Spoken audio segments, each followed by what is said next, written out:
வணக்கம்.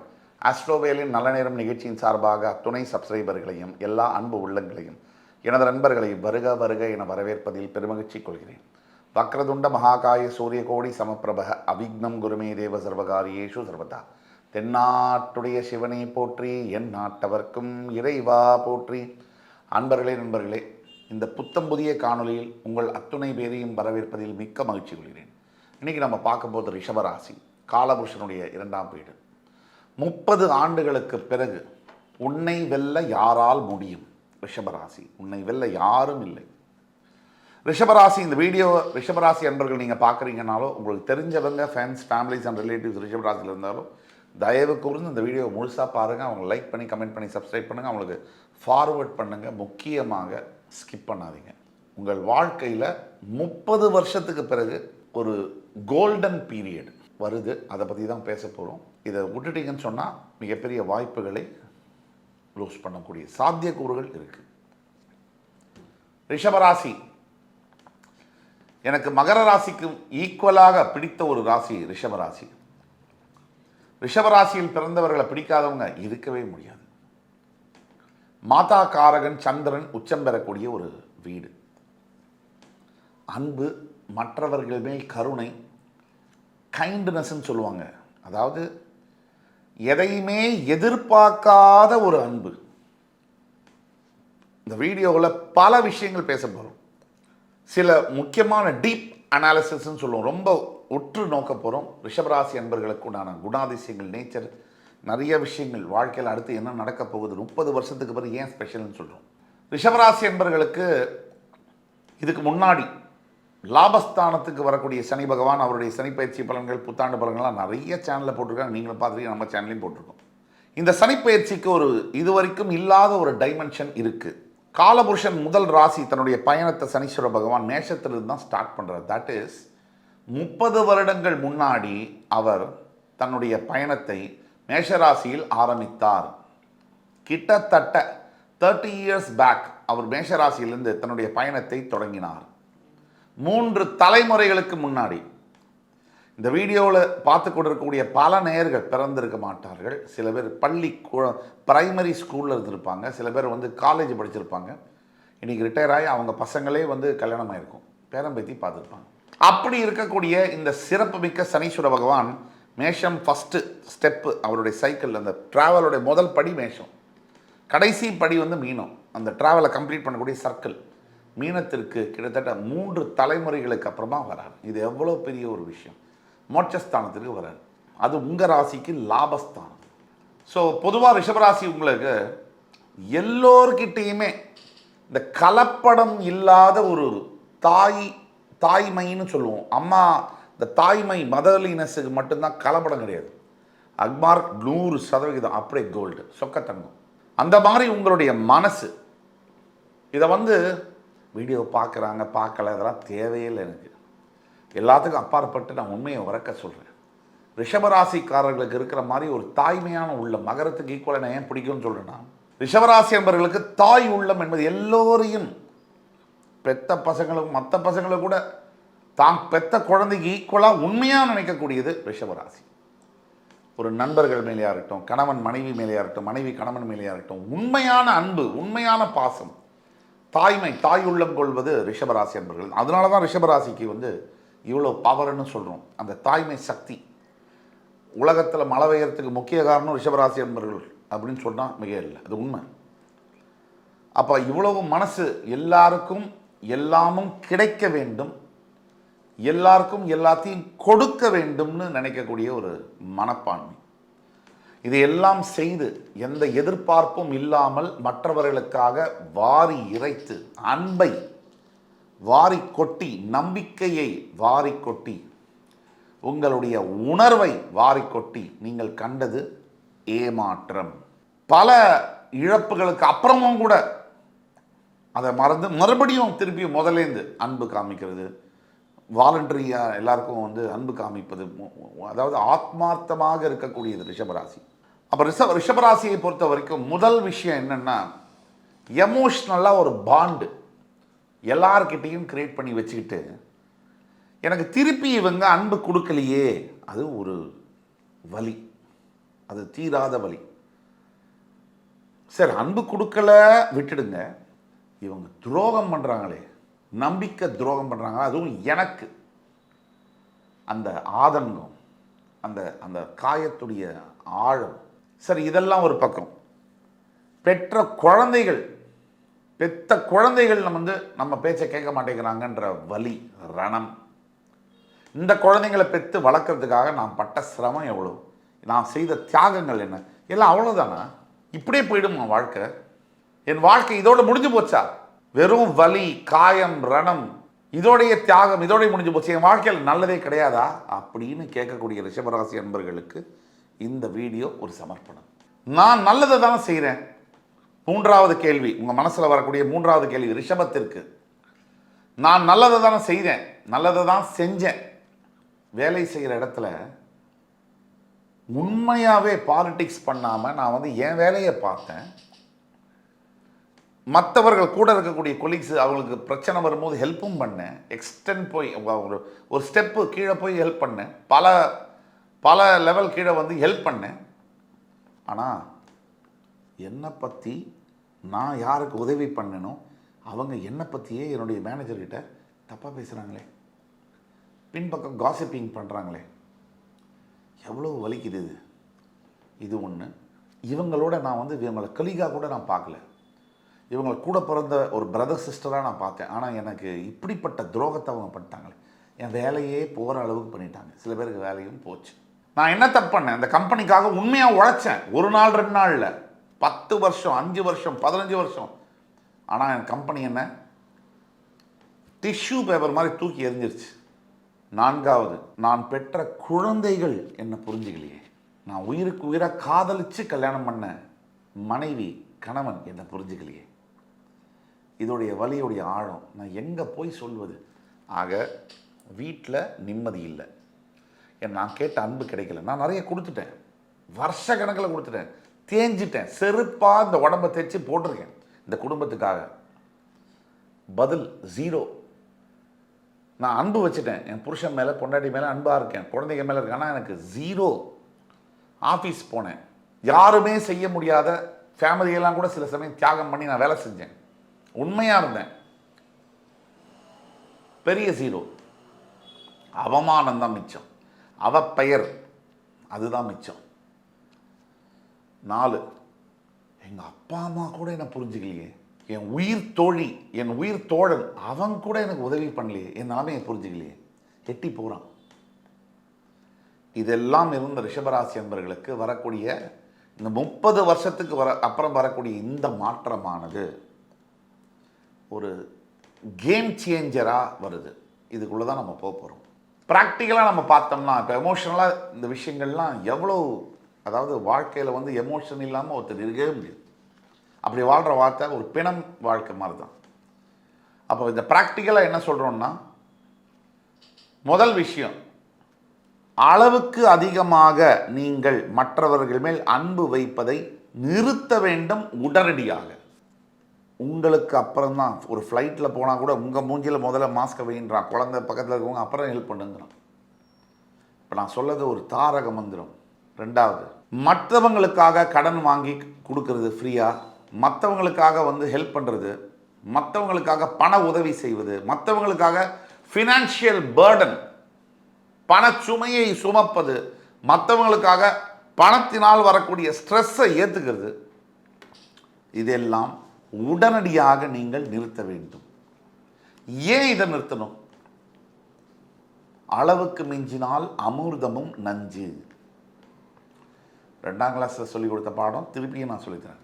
அன்பு அளவோடு இருந்தால் ஒரு கோடு போட்டு அந்த கோடுக்குள்ளே அவங்களையும் வரவிடாமல் நீங்களும் வராமல் இருந்தீங்கன்னா அது லாங் ஸ்டாண்டிங்க்கு ரொம்ப சேஃப். கொஞ்சம் அந்த எமோஷ்னலாக அப்படி பாண்டாகி உள்ளே போனீங்கன்னா நீங்களும் காலி. உங்களை அவங்க காலி பண்ணுறதுக்கு நீங்கள் இன்விடேஷன் பத்திரிகை வச்சு அவங்களுக்கு கொடுக்குறீங்கன்னு அர்த்தம். இதுதான் இன்றைய உலகம். You got to be in sync with reality. நிதர்சன உண்மையோடு நீங்கள் எப்பவும் இணைந்து பயணிக்க வேண்டும் வாழ்க்கையில். சரி, 2. 3வது கைடன்ஸ் ப்ராக்டிக்கலாக என்ன? வேலையை செய்கிற கம்பெனியில் நீங்கள் வேலை செய்கிறீங்க, எல்லாரும் உண்மையாக உழைக்க வேண்டும், அது இது ஃபிலாசபியெல்லாம் அப்படியே என்னை காயப்படுத்திக்கிட்டு என் பர்த்டே பார்ட்டி, என்னோடய மேரேஜஸ் ரிலேஷன்ஸோடது, அப்பா அம்மா ஃபங்க்ஷனு, அதையெல்லாம் விட்டு சில பேர் வேலை செய்வாங்க. I have to go for the கம்பெனியா, ஐ ஹாவ் ஒர்க். நீ ஒரு மண்ணாங்கட்டியும் கிடையாது. அந்த கம்பெனி ஒன்று ரசத்தில் போடுற புளி மாதிரி தூக்கி போட்டுருவான். பெருசாக நான் ப்ரமோஷன் வாங்க போகிறேன், அது பண்ண போகிறேன், இது பண்ண போகிறேன், எனக்கு அப்படியே கம்பெனி எவ்வளோ பெரிய கம்பெனி தெரியுமா, எவ்வளோ பெரிய பொசிஷன் தெரியுமா, இந்த பொசிஷன் இல்லைன்னா அவ்வளோதான் நான். அதெல்லாம் ஒன்றுமே கிடையாது. நீ இல்லைன்னா அடுத்தது அந்த பொசிஷனுக்கு 55 பேர் இருக்கான். இதை விட பெட்டர் பொசிஷன் உனக்கு 55 காத்திருக்கு. அது மறந்துடாதீங்க.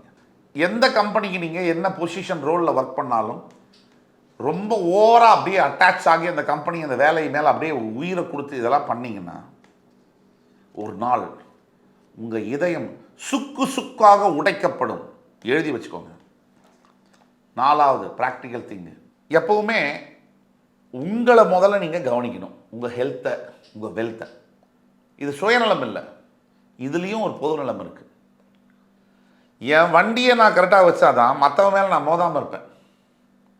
பல பேர் என்ன பண்ணுறாங்கன்னா, தியாகம் பண்ணுறேன், நான் ரொம்ப பெரிய ஆள், நான் எவ்வளோ பெரிய உத்தமன் புண்ணிய ஆத்மா அப்படிலாம் சொல்லிட்டு கண்ணா பின்னான்னு சாக்ரிஃபைஸ் பண்ணிட்டு, அளவுக்கு அதிகமாக சாக்ரிஃபைஸ் பண்ணிவிட்டு பின்னாடி யாருக்காக சாக்ரிஃபைஸ் பண்ணாலும் அவங்களோடைய சண்டை போட்டுட்டு இருப்பாங்க. அர்த்தமே இருக்காது. ஒன்று கொடுக்கக்கூடாது, கொடுத்தா அதை சொல்லக்கூடாது, சொன்னால் அதை கேட்கக்கூடாது. இது வாழ்க்கையுடைய 3 தம் ரூல்ஸு. கொடுத்ததை கேட்டால் அடுத்தது பகை. இதெல்லாம் நீங்கள் ஃபாலோ பண்ணணும். இப்போ வரக்கூடிய காலகட்டங்கள் என்ன அப்படிங்கிறத பற்றி பேசுவோம். முதலாவதாக, லவ் பண்ணக்கூடிய ரிஷபராசி அன்பர்களுக்கு எக்ஸ்ட்ரீமாக இருக்குது, பெனிஃபிட்டபுளாக உடனே கல்யாணம் நடக்கக்கூடிய யோகம் இருக்குது. கற்பனை வளம் ரிஷபராசி அன்பர்களுக்கு 30 ஆண்டுகள் இல்லாத அளவிற்கு சூப்பராக இருக்கும். கிரியேட்டிவிட்டி, உங்கள் பிரெயின் அட் இட்ஸ் பெஸ்ட் அப்படின்னு சொல்லுவாங்க. உங்கள் மூளை தன்னுடைய உச்சக்கட்ட திறனுடன் செயல்பட போகிறது. திருமண வாழ்க்கையில் பிரிந்த ரிஷபராசி என்பர்கள் கூட ஒன்றாக சேரக்கூடிய யோகம். திருமணம் ஆகாதவர்கள் நல்ல வாழ்க்கை துணையை பெறக்கூடிய 30 ஆண்டுகளுக்கு பிறகு யோகம் வந்திருக்கு. இதை மட்டுமா, எதிர்பாராத யோகங்கள்.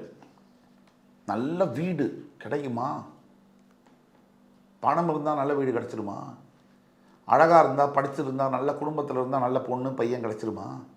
இல்லை. ஆனால் இந்த எதிர்பாராத யோகங்கள் இப்போ கிடைக்க போகுது ரிஷபராசி அன்பர்களுக்கு.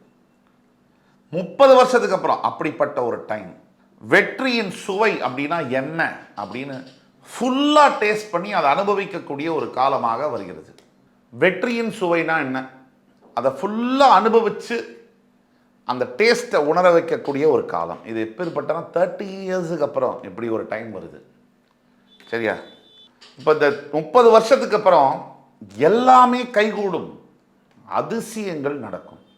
அதிசயம் நடக்குமா? உடனே கமெண்ட்ஸில் நிறைய, நம்ம ஊர் பூரா எப்படின்னா 10 பைசா பெறாத ஒரு 10 கூட்டம் எப்போவுமே இருக்கும். கமெண்ட்ஸில் போய் கட்ட கட்ட கட்ட கட்ட கட்ட நெகட்டிவாக போடுவாங்க. நம்ம தமிழில் என்ன கிளப் டான்ஸாக போட்டிருக்கோம் இல்லையே, நம்ம சுவாமியுடைய படத்தை போட்டிருக்கோம், ஜோதிடம்னு போட்டிருக்கோம்.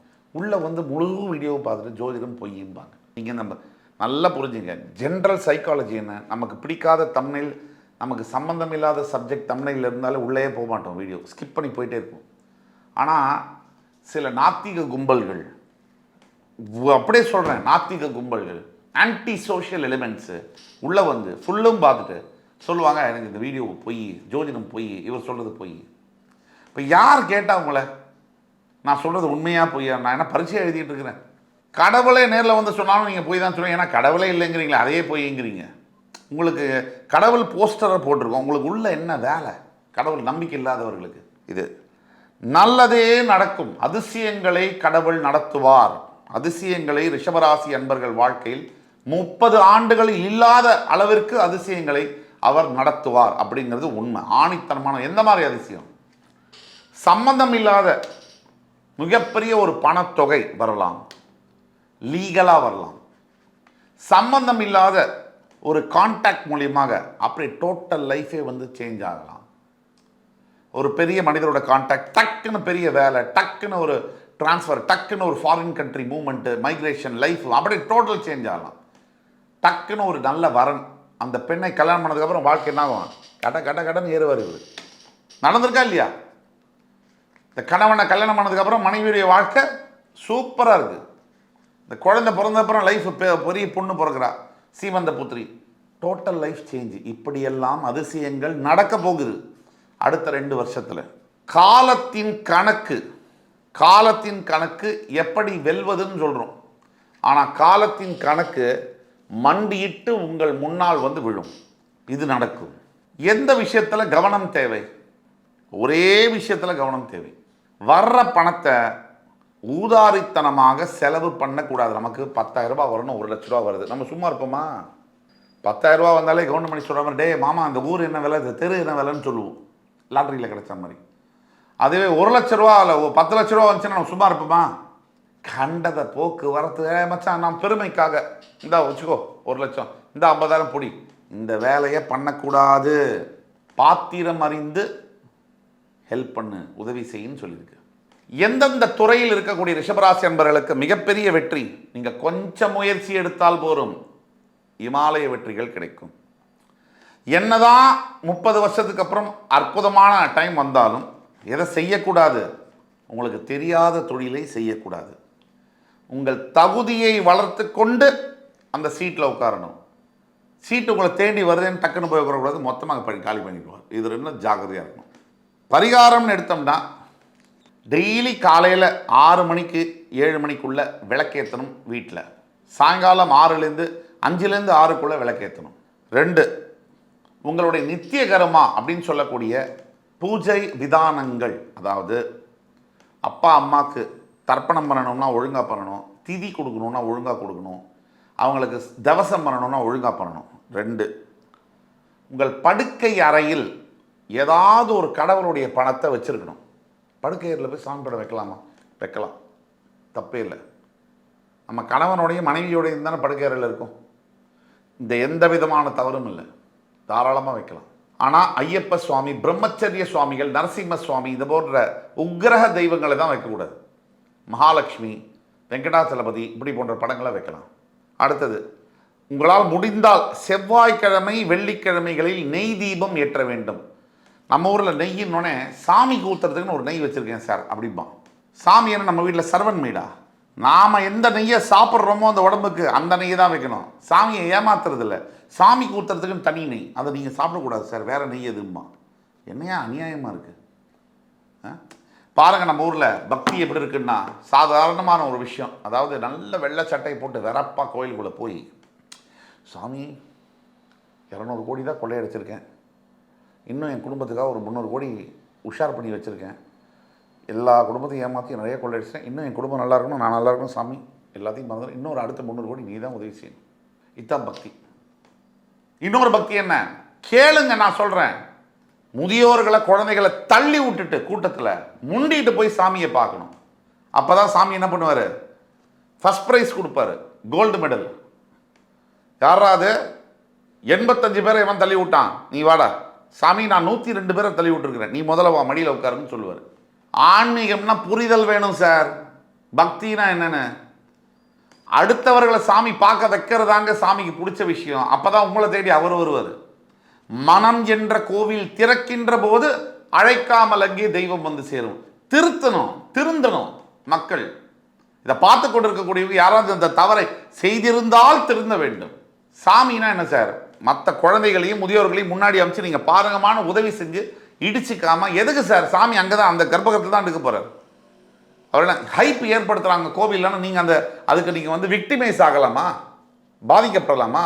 எதுக்கு சார் பாதிக்கப்படணும்? கோவிலில் கூட்டத்தில் தள்ளி போங்க, முன்னாடி போங்க அப்படின்னு சொல்கிறாங்க. அதெல்லாம் பொறுமையாக தான் நாங்கள் சாமியை பார்ப்போம்னு சொல்லுங்கள். கூட்டத்தில் வரவங்க முடிச்சு தள்ளிட்டு போகிறீங்க.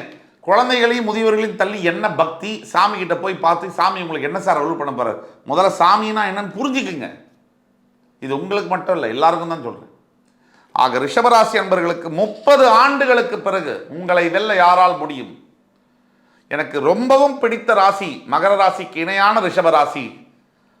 உங்களுடைய வாழ்க்கை இப்பொழுதிலிருந்து மிக பெரிய திருப்பங்களை சந்திக்கவிருக்கிறது. இதுவரை இல்லாத அளவிற்கு 30 ஆண்டுகளுக்கு பிறகு வாழ்க்கை உச்சத்தை எட்டப் போகிறது என்று கூறி அடுத்து வரும் காணொலியில் உங்கள் அத்துணை பேரையும் சந்திக்கும் வரை உங்களிடமிருந்து விடைபெறுவது உங்கள் சுபாஷ் பாலகிருஷ்ணன். நன்றி, வணக்கம், வாழ்க வளமுடன்.